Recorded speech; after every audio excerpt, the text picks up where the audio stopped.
welcome back to the woods on this frankly glorious autumn day. You couldn't ask for more. Absolutely beautiful. And this is the day that I'm going to be asking myself whether this particular shape or cut of wood is the absolute best that you can find in the forest to hunt wild game without a weapon. We'll find that out shortly. And then secondly, I've got another new tent to try out today. It's a 𝗏𝗏𝗏𝗏𝗏𝗏𝗏𝗏𝗏𝗏𝗏𝗏𝗏 hot tent, and I've bought a whole load of kit now to turn that into a really cozy little glamping mission. So first things first, let's put this to work. Who knows what this is for? I bet there's a whole bunch of you right off the bat, they're like, oh, you're going to do it? Yeah. But for those of you that don't, let's go figure this one out together, shall we?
So the next thing we need to do, have a little look around the forest, see if we can go find some bait.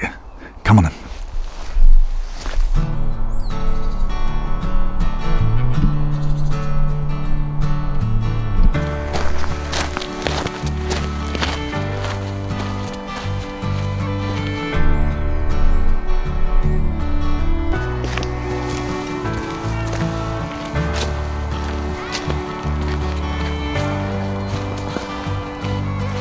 And now this is what we're after, a chestnut tree.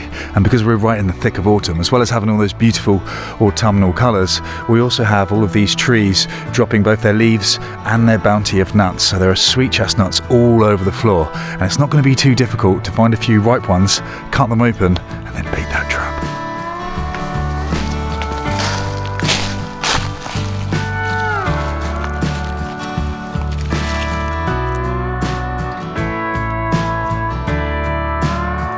Oh, I tell you what,